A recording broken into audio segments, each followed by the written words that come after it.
నమస్కారం వార్తలకు స్వాగతం. ముందుగా ముఖ్యాంశాలు. మాజీ CM Jagan press meet, CM Chandrababu నాయుడుపై ఫైర్.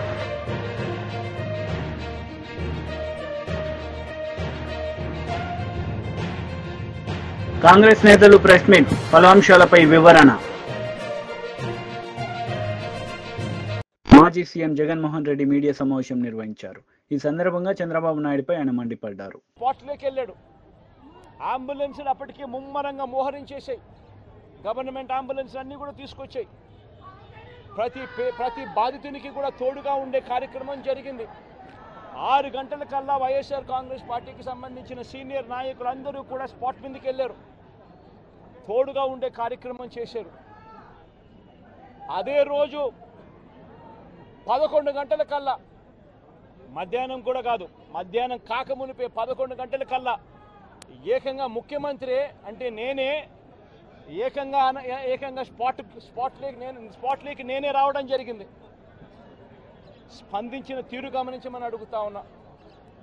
వెంటనే 24 గంటల్లోనే ఏకంగా ₹1 కోటి కాంపన్సేషన్ ప్రకటించిన పరిస్థితులు గతంలో ఎప్పుడు జరగల.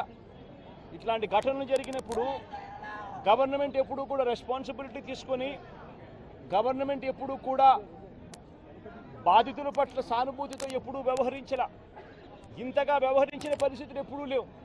మొట్టమొదటిసారిగా ₹1 కోటి కాంపన్సేషన్ ఇచ్చిన ఏకైక ప్రభుత్వం మొట్టమొదటిగా వైఎస్ఆర్సీపీ ప్రభుత్వమే, మన ప్రభుత్వమే, జగన్ ప్రభుత్వమే ఇచ్చిందని కూడా చెప్పడానికి కూడా సంతోషపడతా ఉన్నాను నేను. ఇక్కడ 24 గంటల్లోనే ఏకంగా ₹30 కోట్ల అక్కడికి ఇమీడియట్లీ పంపించి బాధితులకు తోడుగా నిలబడడం జరిగింది.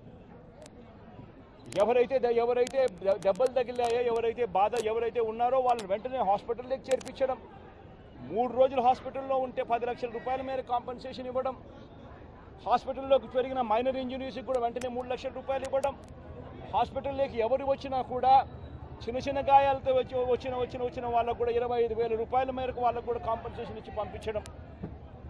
ఏకంగా గ్రామాలకు కూడా 15,000 మంది 15,000 మంది నివాసం ఉంటా ఉన్న చుట్టుపక్కల ఉన్న 5 గ్రామాలకు సంబంధించి ప్రతి ఒక్కరికి కూడా మళ్ళీ ₹10,000 కూడా ఇచ్చి కూడా తోడుగా నిలబడిన పరిస్థితులు ఆ రోజుల్లో వైఎస్ఆర్ కాంగ్రెస్ పార్టీ ప్రభుత్వ హయాంలో జరిగాయి.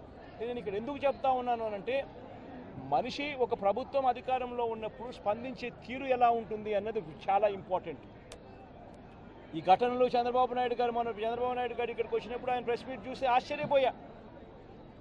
జగన్ హయాంలో జరిగాయి ఘటనలు అని చెప్పి చెప్తాడు, కానీ నేరాన్ని ఇక్కడ నుంచి డైవర్ట్ చేసే కార్యక్రమం చేస్తాడు. కానీ ఆశ్చర్యం ఏమిటంటే, చంద్రబాబు నాయుడు ఇంతకుముందు 2014 నుంచి 19 ఆయన ముఖ్యమంత్రిగా ఉన్నప్పుడు ఆయన హయాంలో జరగలేదా? ఈ ఘటనలు ఇటువంటివన్నీ ఎవరి హయాంలో అయినా కూడా జరుగుతాయి. కానీ జరిగినప్పుడు ఒక ప్రభుత్వం ఎలా స్పందిస్తూ ఉంది అన్నది మోస్ట్ ఇంపార్టెంట్ ఆస్పెక్ట్. ఒక ప్రభుత్వం అన్నది స్పందించేటప్పుడు ఎంపతి చూపించాలి, అంటే సానుభూతి చూపించాలి ప్రజల పట్ల, బాధితుల పట్ల. రెండోది ప్రభుత్వం చేయాల్సింది ఏమిటి అని అంటే రెస్పాన్సిబిలిటీ తీసుకోవాలి. ఈ రెండు కూడా ఆ రోజు వైఎస్ఆర్ కాంగ్రెస్ పార్టీ ప్రభుత్వం చేసింది. ఈరోజు చీఫ్ సెక్రటరీగా ఉన్న నీరబ్ ప్రసాద్ అనే వ్యక్తి ఎవరైతే చీఫ్ సెక్రటరీగా ఉన్నారో ఆయన ఆధ్వర్యంలోనే అప్పుడే ఒక హై లెవెల్ కమిటీ వేసి ఫ్యాక్టరీ సెక్యూరిటీని, పొల్యూషన్ కంట్రోల్ని, ఈ రెండింటినీ కూడా క్రోడీకరించి ఇటువంటి ఘటనలన్నీ కూడా పునరావృతం కాకుండా ఏ రకమైన రిఫార్మ్స్ తీసుకొని రావాలి అని చెప్పి ఆలోచన చేసి కమిటీ స్టడీ చేసి సిఫార్సు చేయమని చెప్పి కూడా ప్రభుత్వం కోరింది. నీరబ్ ప్రసాద్ అనే ప్రస్తుత చీఫ్ సెక్రటరీ గారు అప్పట్లో కమిటీ హెడ్గా ఉండి తాను కూడా రిపోర్ట్ కూడా ఇచ్చాడు. ఆ రిపోర్ట్ ఆధారంగా ఆగస్టు 2020లోనే జీవో కూడా ఇష్యూ చేసి ఒక ప్రాపర్ ప్రోటోకాల్ను తీసుకొని రావడం జరిగింది. ఆ ప్రోటోకాల్ ఏమిటి అని అంటే, అన్ని రెగ్యులేషన్స్ డిఫరెంట్ సైలోస్లో కాకుండా అన్ని క్రోడీకరించి ఒక చోటుకు తీసుకొచ్చే కార్యక్రమం జరిగింది. ఫ్యాక్టరీ సేఫ్టీకి సంబంధించిన ప్రోటోకాలు, పొల్యూషన్ కంట్రోల్కి సంబంధించిన ప్రోటోకాలు అన్నిటినీ కూడా కలిపి ఒక ప్రోటోకాల్ తీసుకొని రావడం జరిగింది. ఆ ప్రోటోకాల్లో ముఖ్యమైనది ఏమిటి అని అంటే, మొట్టమొదటిసారిగా ప్రతి కంపెనీ కూడా వాళ్ళకి సంబంధించిన సెల్ఫ్ కంప్లయన్స్ రిపోర్ట్ అనేది ఒకటి ఇవ్వాలి అనేది దాంట్లో ముఖ్య ఉద్దేశం. ఒకవేళ సెల్ఫ్ కంప్లయన్స్ రిపోర్టు తయారు చేసే కార్యక్రమంలో ఆ కంపెనీకి నైపుణ్యత లేకపోతే థర్డ్ పార్టీ అక్రిడిటెడ్ ఏజెన్సీని కూడా గవర్నమెంటు అందుబాటులోకి తీసుకొచ్చింది. వీళ్ళ ద్వారా మ్యాండేటరీగా ప్రతి కంపెనీ సెల్ఫ్ కంప్లయన్స్ రిపోర్ట్ అనేది మ్యాండేటరీగా ఇవ్వాలి. ఇచ్చిన తర్వాత ఆ కంప్లయన్స్ రిపోర్టు నిజంగా ఉందా లేదా, నిజంగానే వాళ్ళు ఇవన్నీ ఉన్నాయా లేదా, ఇవి కాక ఇంకా ఫర్దర్గా వాళ్ళు ఏమైనా చేయాల్సినవి ఏమన్నా ఉన్నాయా లేదా అన్నది నిర్ధారించడానికి కోసం ఒక కమిటీ ఇన్స్పెక్షన్ కూడా చేయాలి. ఆ కమిటీలో కూడా అన్ని డిపార్ట్మెంట్స్కి సంబంధించి, అంటే pollution control department, boiler security department, రియాక్టర్స్కి సంబంధించి, ఎలక్ట్రిసిటీకి సంబంధించి, ఫైర్కి సంబంధించి అన్ని డిపార్ట్మెంట్లు క్రోడీకరించి వాళ్ళు ఇన్స్పెక్షన్ కూడా చేస్తారు. చేసిన తర్వాత వాళ్ళు కంపెనీ యాజమాన్యానికి ఫర్దర్గా ఇవి చేయాలి అని చెప్పి ఒకవేళ ఏదైనా ఉంటే అవి కూడా వాళ్ళు ఐడెంటిఫై చేసి కంపెనీ యాజమాన్యానికి వాళ్ళు టైం ఇస్తారు, కంప్లై చేయండి అని చెప్పి. అది 15 రోజులు టైం ఇస్తారు. అంటే కంప్లయన్స్ రిపోర్ట్ వచ్చిన తర్వాత మళ్ళీ వీళ్ళు 1 మంత్ లోపల వీళ్ళు ఇన్స్పెక్షన్ చేసిన రిపోర్ట్ వచ్చిన తర్వాత ఆ ఇన్స్పెక్షన్ రిపోర్ట్లో కంపెనీ ఫర్దర్గా ఏమైనా చేయాల్సి ఉంటే మళ్ళీ వాళ్ళకి 15 రోజులు టైం ఇస్తూ వీళ్ళు మళ్ళీ ఒక రిపోర్ట్ అనేది ఇస్తారు. ఇచ్చిన ఆ రిపోర్టును ఆ 15 రోజుల లోపల వాళ్ళు చేసేట్టుగా జాయింట్ కలెక్టర్ ఆధ్వర్యంలో ఒక జాయింట్ కలెక్టర్కు ఆ రెస్పాన్సిబిలిటీ ఫిక్స్ చేసి జాయింట్ కలెక్టర్ ఆధ్వర్యంలో ఆ ఇన్స్పెక్షన్లో వాళ్ళు చెప్పినవన్నీ జరిగాయా లేదా అని మానిటర్ చేసే రెస్పాన్సిబిలిటీ ఆ జేసీకి ఇస్తుంది. ఈ ప్రోటోకాల్, ఈ సిస్టమ్ ఉంది. ఇది ఒక రిఫార్మ్ కింద ఎల్జీ పాలిమర్స్ ఘటన జరిగిన తర్వాత నీరబ్ ప్రసాద్ గారి ప్రస్తుత చీఫ్ సెక్రటరీ గారు ఆయన ఆధ్వర్యంలో హై లెవెల్ కమిటీ వేసిన తర్వాత ఆయన స్టడీ చేసిన తర్వాత ఆయన ఇచ్చిన సిఫార్సులతో ఈ జీవో ఇష్యూ చేసి ఈ ప్రోటోకాల్ అనేది ఎగ్జిస్టెన్స్లో ఉన్న ఈ జీవోను పూచా తప్పకుండా ప్రభుత్వం గన మానిటర్ చేసి ఉండింటే ఇది జరుగుతాందా లేదా అన్నది గన బీజేపీ లీడర్ మీడియా సమావేశం నిర్వహించారు. ఈ సందర్భంగా పలు అంశాలపై ఆయన మాట్లాడారు. కాంగ్రెస్ పార్టీ నుంచి అయినా కొంత మేలు జరుగుతుంది, ఏవైతే ఉద్యమ ఆకాంక్షలు ఏవైతే ఉన్నాయో అవి నెరవేరుతాయి అనేటువంటి ఆశ పెట్టుకున్నటువంటి ప్రజలకు మాత్రం మొండి చెయ్యే మిగిలిందనేటువంటిది అయితే చాలా స్పష్టంగా అర్థమైపోతూ ఉన్నది. ఎందుకంటే కాంగ్రెస్ పార్టీ పాలనకు, నేడున్నటువంటి పాలనకు, గత 10 సంవత్సరాల బీఆర్ఎస్ ప్రభుత్వ పాలనకు పెద్దగా తేడాలు కానీ, భిన్నమైనటువంటి పరిపాలన కానీ ఏది లేదు.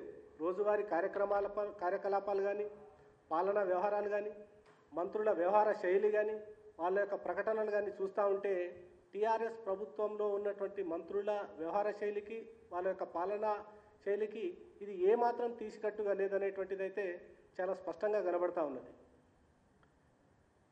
గత అసెంబ్లీ ఎన్నికల సందర్భంగా కాంగ్రెస్ పార్టీ మార్పు రావాలి, కాంగ్రెస్ రావాలి, మార్పు రావాలి అనేటువంటి ఒక ప్రచారాన్ని తెరపైకి తీసుకొచ్చింది. కానీ నేడు మాత్రం ఆ పరిస్థితులు పూర్తి భిన్నంగా కనబడతా ఉన్నాయి. వాళ్ళు చెప్పినటువంటి మార్పు ఎక్కడుందో కూడా అర్థం కానటువంటి పరిస్థితి ఉంది. పాలనను మొత్తం అస్తవ్యస్తం చేసేసి, గాలి కొదిలేసి, వాళ్ళు ఇచ్చినటువంటి హామీలను ఏమాత్రం కూడా అమలు పరచకుండా ఈరోజు మొత్తం వాళ్ళ యొక్క వైఫల్యాలను కప్పిపుచ్చుకునే దిశగా ప్రయత్నం చేస్తూ కొత్తగా విగ్రహాల సంస్కృతిని ఒకదాన్ని తీసుకొచ్చినటువంటి సందర్భాన్ని చూస్తూ ఉన్నాం. సరే, విగ్రహాల విషయానికి వచ్చేసప్పటికి ఎవరు కూడా ఏ విగ్రహాన్ని పెట్టాలి, ఏ విగ్రహాన్ని పెట్టొద్దని చెప్పేసి అంతగా వ్యతిరేకించినటువంటి పరిస్థితులలో కూడా ఇప్పుడు ఏదైతే చర్చ నడుస్తూ ఉన్నది రాజీవ్ గాంధీ గారికి సంబంధించినటువంటి విగ్రహం విషయంలో మాత్రం ఇది కేవలం అనవసరమైనటువంటి రాద్ధాంతము, వాళ్ళ యొక్క పాలనా వైఫల్యాల నుండి పక్కదారి పట్టించడం కోసమే ఇదంతా ఈరోజు రాష్ట్ర ప్రభుత్వం చేస్తున్నట్టుగా కనబడతా ఉన్నది. ఎందుకంటే ఈరోజు మీడియాలో ప్రముఖంగా వస్తున్నటువంటి వార్తల్ని చూస్తే అది ఆదిలాబాద్ జిల్లాలో చూస్తారా, ఖమ్మం జిల్లాలో చూస్తారా, ఇక్కడ ఉన్నటువంటి రంగారెడ్డి జిల్లాలో చూస్తారా, లేకపోతే రాష్ట్ర ముఖ్యమంత్రి గారి సొంత జిల్లా, సొంత నియోజకవర్గం, మా నియోజకవర్గమైనటువంటి అచ్చంపేటలో చూస్తారా, ఎక్కడ చూసినా కూడా వాళ్ళు ఇచ్చినటువంటి 2 లక్షల రుణమాఫీ ఏకకాలంలో చేస్తామనేటువంటిది మాత్రం ఈ రోజు వరకు కూడా జరగలేదు. మొదట వాళ్ళు ఏకకాలంలో మొట్టమొదటనే చేస్తామని చెప్పారు. తర్వాత ఆగస్టు 15 డెడ్ లైన్ పెట్టారు. దానికి కానీ నమ్మించడం కోసం మొన్నటి పార్లమెంట్ ఎన్నికల్లో నమ్మించడం కోసం ఎక్కడికి వెళ్తే అక్కడ మీరు ఏ దేవాలయం ఏ కాన్స్టిట్యున్సీకి వెళ్తే అక్కడ ఉన్నటువంటి ఆ జిల్లాలో ఉన్న బీఆర్ఎస్ లీడర్ మీడియా సమావేశం నిర్వహించారు. ఈ సందర్భంగా పలు అంశాలపై ఆయన మాట్లాడారు. విషయంలో ఈ ప్రభుత్వం ఏదైతే కాంగ్రెస్ పార్టీ ఏదైతే రైతుల్ని మోసం చేసిందో దానికి నిరసనగా రైతులు రోడ్ల మీదకి వస్తున్న సందర్భంలో రైతులపైన కూడా కేసులు పెట్టి భయపెట్టించే ప్రయత్నం చేస్తున్నప్పుడు రైతులకు మద్దతుగా ప్రతిపక్ష పార్టీగా మన బాధ్యత, మనం రైతుల వెంట నిలవాలి, రైతులు ప్రజలు మనకు ఆ బాధ్యతను ఇచ్చిండ్రు ప్రధాన ప్రతిపక్షంగా అని చెప్పి కేసీఆర్ గారు ఇచ్చిన పిలుపు మేరకు నిన్న రాష్ట్రమంతటా కూడా శాంతియుతమైన పద్ధతుల్లో ధర్నా కార్యక్రమాలు నడుస్తున్న సందర్భంలో మరి సూర్యాపేట జిల్లా తిరుమలగిరిలో అక్కడ తుంగతుర్తి మాజీ శాసనసభ్యుడు కిషోర్ గారి నేతృత్వంలో శాంతియుతమైన పద్ధతిలో రోడ్డు పక్కన టెంట్ వేసుకొని ధర్నా చేస్తూ ఉంటే పోలీసులు కాంగ్రెస్ పార్టీకి సంబంధించిన కొద్దిమంది గుండాలు కలిసి దాడి చేసి టెంటును కూలగొట్టి కార్యకర్తల మీద దాడి చేసి రాళ్లతోని కోడిగుడ్లతోని శృతిని బాంబులతోని చేసిన ఆ దుర్మార్గం, దాంట్లో పోలీసులు కూడా భాగస్వాములై టెంటును కూలగొడుతున్న విషయం వీడియోలలో స్పష్టంగా కనిపించింది. మరి ఇటువంటి పరిస్థితులలో అనేక చోట్ల ఇవే దాడులు జరుగుతున్నాయి, జర్నలిస్టుల మీద కూడా జరుగుతున్నాయి. దీనికి సంబంధించి రాష్ట్రంలో శాంతి భద్రతలు చెడిపోవడానికి కారణం కాంగ్రెస్ పార్టీ ప్రభుత్వం.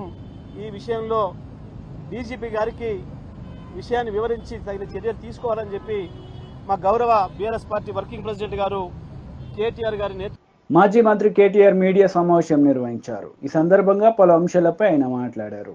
కొట్టి హింసాయుత వాతావరణాన్ని కల్పించే ప్రయత్నం చేసినారు. మా వాళ్ళు నిజానికి కనుక తిరగబడితే నిన్న 50 మంది కాంగ్రెస్ మూకలో కాంగ్రెస్ గూండాలలో ఒక్కడు కూడా మిగిలేటోడు కాదు. కానీ హింస ప్రజాస్వామ్యంలో హింస సమాధానం కాదు కాబట్టే మా వాళ్ళు గమ్మున ఉన్నారు. నిన్న దుర్మార్గం ఏంటంటే పోలీసు వాళ్ళు స్వయంగా స్థానిక పోలీసులు ఆ నిరసన శిబిరం యొక్క టెంట్లు కూడా వాళ్ళు కూల్చేసి ఆ గూండాలకు వత్తాసు పలకడం ఏదైతే ఉందో ఇది రాష్ట్రంలో నడుస్తున్న రేవంత్ రెడ్డి అనే ఒక పిరికి పంద పరిపాలనకు ఇది సంకేతంగా నిదర్శనంగా మేము అనుకుంటా ఉన్నాం. ఎందుకంటే ప్రజల్లోకి పోయి రైతులకు సమాధానం చెప్పే దమ్ము లేని దద్దమ్మ ఈ ముఖ్యమంత్రి. మేము అడిగినాం, చేతనైతే రా, ఏ ఊరికి పోతావో రా, ఏ మండలానికి పోతావో పోదాం, నీ కాన్స్టిట్యున్సీ కొడంగల్ పోదామా లేదా నీ సొంత ఊరు నువ్వు పుట్టిన ఊరు కొండారెడ్డిపల్లె పోదామా, వస్తావా అని అడిగినాం. ఎక్కడికి రాలేదు. కానీ ఢిల్లీకి పోయినాడు 20వ సిగ్గు లేకుండా ఢిల్లీకి తొత్తుగా ఢిల్లీకి గులాముగా ఇలా ఈ ముఖ్యమంత్రి గారు గల్లీలో తిరిగి ప్రజలు అవస్థల్లో ఉంటే క్షేత్రంలో తిరగాల్సిన ముఖ్యమంత్రి మంత్రులు ఇవాళ అడ్డగోలుగా ఈ రకంగా పోలీసులను అడ్డం పెట్టుకుని ఈ రకంగా కిరాయి గూండాలను అడ్డం పెట్టుకుని ప్రజలను భయభ్రాంతులకు గురి చేసి గొంతు నొక్కాలనే ప్రయత్నం చేస్తా ఉన్నారు. నిన్నటికి నిన్న ముఖ్యమంత్రి గారి సొంత ఊరు కొండారెడ్డిపల్లెలో 2 మహిళా జర్నలిస్టులు ఏమడిగినారు పోయి వాళ్ళు? ముఖ్యమంత్రిని బూతులు తిట్టినరా? ముఖ్యమంత్రి లాగులో తొండలిసి పెడతామని చెప్పినరా? ముఖ్యమంత్రిని చెట్టు కట్టేసి కొడతామన్నారా? ముఖ్యమంత్రి గుడ్లు వీకి గోటీలు ఆడతామన్నారా? ఏమన్నారు? ఏం తప్పుడు మాటలు మాట్లాడినారు? వాళ్ళు పోయి కేవలం ముఖ్యమంత్రి సొంత ఊళ్ళో రుణమాఫీ అయిందా లేదా అని రైతులను అడుగుతుంటే అక్కడ కాంగ్రెస్ చిల్లరగాళ్లు, కాంగ్రెస్ కిరాయి గూండాలు 2 మహిళా జర్నలిస్టుల మీద దాడి చేయడమే కాకుండా వారిని కొండారెడ్డిపల్లె నుండి అచ్చంపేట నియోజకవర్గం నుండి కల్వకుర్తి నియోజకవర్గం వెల్దండ పోలీస్ స్టేషన్ దాకా వాళ్లను కార్లేసుకొని సినిమాల్లో చూపెట్టినట్టు వాళ్ళను వెంబడించి బెదిరించి వాళ్ళ మీద పడి రక్కినంత పనిచేసి నికృష్టంగా ఈ ముఖ్యమంత్రి నికృష్ట మనస్తత్వానికి ఒక నిదర్శనంగా కాంగ్రెస్ నాయకులు కాంగ్రెస్ కార్యకర్తల తీరు ఉందని చెప్పక తప్పడం లేదు. వాళ్ళు నేను అడుగుతా ఉన్నా, ఏం తప్పు చేసినారా 2 ఆడబిడ్డలు? వాళ్ళిద్దరికీ ఇవాళ ముఖ్యమంత్రి గారికి క్షమాపణ చెప్పాలా? నీ సొంత ఊర్లో నీ సొంత ఇంటి ముందు 2 తెలంగాణ ఆడబిడ్డల్ని, విజయారెడ్డిని ఆవుల సరితా యాదవ్ ని ఇద్దరిని అవమానించింది నీ పార్టీ. ఎందుకు అవమానించింది? ఒకే ఒక కారణం, నీ బండారం బయట పెడుతున్నందుకు, నీ రుణమాఫీ జరగలేదు అనే వాస్తవాన్ని ప్రజల్లోకి తీసుకుపోతున్నందుకు ఇవాళ వాళ్ళ మీద ఈ రకంగా దాడి చేయడమే కాకుండా మళ్ళీ నిన్నటి నుంచి నికృష్టమైన రోత పుట్టించే వార్తలతో సోషల్ మీడియాలో కూడా నికృష్టమైన మాటలు మాట్లాడుతూ ఉన్నారు కాంగ్రెస్ నాయకులు. నేను ముఖ్యమంత్రిని అడుగుతా ఉన్నా, దమ్ముంటే నీ భాషలో చెప్పాలంటే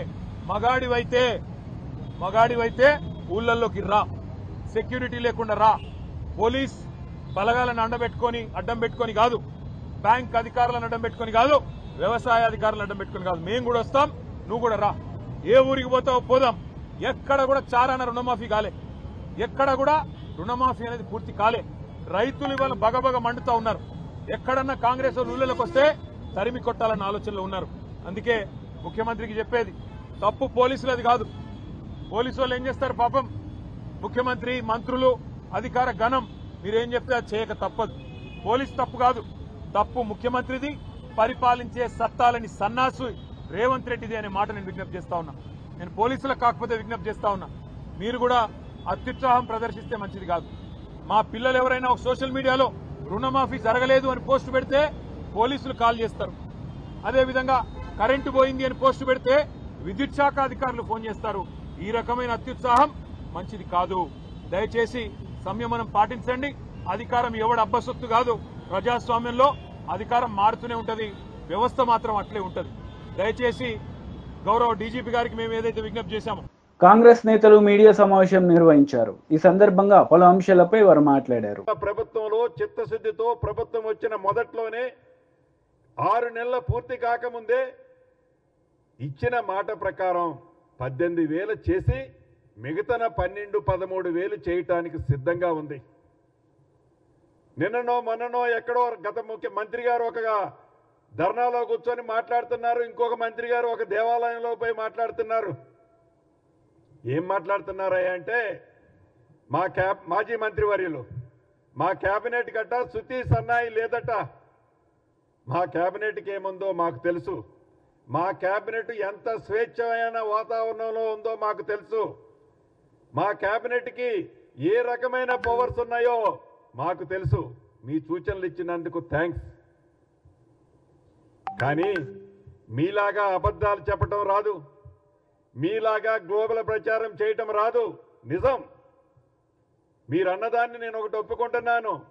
చెప్పింది కూడా చేసింది కూడా సరిగ్గా చెప్పుకోలేకుండా ఈనాడు మేము ఉన్నాం. మీలాగా గ్లోబల్ ప్రచారం చేయటం, మీలాగా ప్రభుత్వ సొమ్ముతో ఐఎండ్పిఆర్ ద్వారా వేలాది కోట్లు పబ్లిసిటీ కోసం కూడా మా ప్రభుత్వం ఏనాడు వాడుకోబోదు కూడా.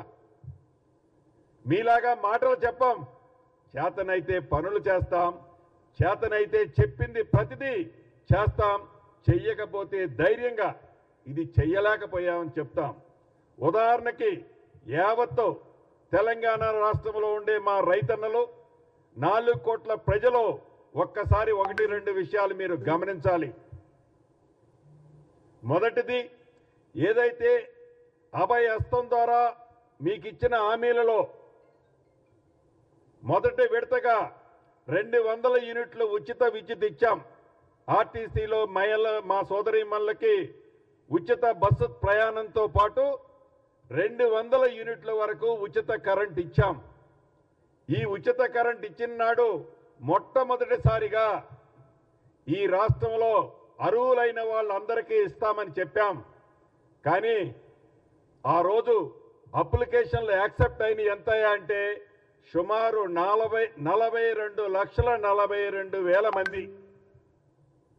అంటే 100 ఫస్ట్ 45 రోజుల్లోనూ చేసినప్పుడు ఎన్నికల కోడ్ అయిపోయిన తర్వాత ఈనాడు ఆ సంఖ్య ఎంతంటే 47,017. వైసీపీ లీడర్ మీడియా సమావేశం నిర్వహించారు. ఈ సందర్భంగా పలు అంశాలపై ఆయన మాట్లాడారు. 10 నుంచి 15 మంది 17 మంది ఎంప్లాయీస్, అదేవిధంగా ఇల్నెట్ సెంటర్, ఆర్బీకే రైతుల సంబంధించి అన్ని కూడా ఇటువంటి అద్భుతమైన మేము గ్రామ స్వరాజ్యం మేము స్థాపించాం. గ్రామ స్వరాజ్యం ఏదైతే గాంధీజీ కలంలో దాన్ని జగన్మోహన్ రెడ్డి గారి ఆధ్వర్యంలో పనిచేసి చూపించిన ఘనత వైఎస్ఆర్సీపీ పార్టీది, జగన్మోహన్ రెడ్డి గారు చెప్పేసి మేము చాలా క్లియర్గా చెప్తుంది. కానీ ఈరోజు మీరు వచ్చినాక కేవలం మాటలు తప్ప ఎక్కడ చేతలో పని లేదని చాలా క్లియర్గా ఉంటుంది. అంటే మొత్తం టోటల్గా నిర్వీర్యం చేసినారు. గ్రామ స్వరాజ్యం అనే పదాన్ని నిర్వీర్యం చేసిన కాకుండా ఈరోజు చాలా క్లియర్గా అర్థమవుతుంది. బహుశా మీకు అధికారము ఇవ్వలేదు, లేదంటే మీకు ఆ విధంగా మీకు చేత కాలేదు, ఆయన అడిగించి ఒప్పించగలేదు. ఎందుకంటే మొన్నగడ మీరు చెప్పారు ఆగస్టు 15కు అన్ని గ్రామాలకు ఫండ్స్ ఇస్తాం, కొద్దిగా ఎక్కువ చేయండి, చిన్న గ్రామాలకు ఇంత, పెద్ద గ్రామాలకు ఇంత చెప్పారు. బహుశా అది కూడా మేము విత్డ్రా చేస్తున్నారు. కారణం మాకు తెలియదు అది, ఎందుకంటే మీ కూటమి ప్రజలకే తెలియాలి, మీ కూటమి పార్టీలకే తెలియాలి. మీరు కూటమి ఏర్పడిన నుంచి కూడా ఏదైతే ఉన్నాయో ఈరోజు దాడులు, దండయాత్రలు, భూములు లాక్కోవడము, ప్రభుత్వ ఆస్తులు ధ్వంసం చేయడము, మనుషులను టార్గెట్ చేయడం, అంటే టోటల్గా చంద్రబాబు నాయుడు కుమారుడు చంద్రబాబు నాయుడు గారి యొక్క ఏదైతే లోకేష్ ఉన్నదో ఆ యొక్క రెడ్ బుక్ పాలన అదే మీదే వస్తుందంటే, ఎందుకంటే డాక్టర్ బిఆర్ అంబేద్కర్ ఇచ్చిన గొప్ప రాజ్యాంగం ద్వారా ఏదైనా పరిపాలన సాగిస్తా అనుకుంటే, గాంధీజీ గారి కన్నా గ్రామ స్వరాజ్యం ఏదైనా ఇంప్లిమెంటేషన్ జరుగుతుంది అనుకుంటే ఎక్కడే లేదు. వచ్చిన కాలం నుంచి కూడా నిన్నే ఒక చర్చిలో కోడళ్ళు దాదాపు 120 సంవత్సరాల ఉన్న చరిత్ర లోదరం చర్చిలో ఈ కూటమి వాళ్ళు వచ్చి మొత్తం టోటల్గా రాత్రుల్లో ఆడవాళ్ళు మగవాళ్ళని లేకుండా ఆడవాళ్ళ పైన పడి యుద్ధం చేసి మొత్తం జేసీలతో పాల్గొట్టిన ఘటన చూసాం. అంటే మీరు వచ్చిన నుంచి చర్చిలు పాల్గొట్టడం, ఆక్యుపై చేసుకోవడం, మసీదు స్థలాలు ఆక్యుపై చేసుకోవడం, దేవాలయ స్థలాలు ఆక్యుపై చేసుకోవడం, ఇది మీరు చేసే పని. ఎక్కడే కానీ గ్రామాలను డెవలప్ చేస్తాము, గ్రామాల్లో ఉండే చదువుకున్న విద్యార్థులకు ఉద్యోగ అవకాశాలు కల్పిస్తాము అనుకుని ఎక్కడ మీకు ఆలోచన లేదు. మా ప్రభుత్వంలో మేము ఉన్నప్పుడు దాదాపు 1,65,000 ఉద్యోగాలు వన్ టైంగా ఇచ్చాం. ఏదైతే గ్రామ సచివాలయంలో మొత్తం టోటల్గా ఈ మండలాలకు, అదేవిధంగా తాలూకాలకు, జిల్లాలకు పోకుండా గ్రామంలో దాన్ని అన్ని ఫెసిలిటీస్ జగన్మోహన్ రెడ్డి గారు కల్పించాడు. ఈరోజు మీరు అంటారు మొత్తం టోటల్ గ్రామంలో ప్లే గ్రౌండ్ లేదు. చుట్టుపక్కల మన సంబంధించిన కూటమి ప్రజలే చుట్టుపక్కల మొత్తం టోటల్గా భూములు ఆక్యుపై చేసుకుని ఆక్రమించుకున్న పరిస్థితి మీరు కనుక గమనించాలి. ఒకసారి మీరు గమనించి, ఎందుకంటే మీరు గూండా యాక్ట్ కూడా పెట్టాలని కదా, మంచిదే. నేను కూడా మీరు గ్రామాల్లో అభివృద్ధి చేస్తుంటే మంచిదే, సంతోషం, హ్యాపీ అనుకున్నాం. కానీ మొత్తం వార్తలు ముగించే ముందు ముఖ్యాంశాలు మరోసారి. మాజీ CM Jagan press meet, CM Chandrababu నాయుడుపై ఫైర్.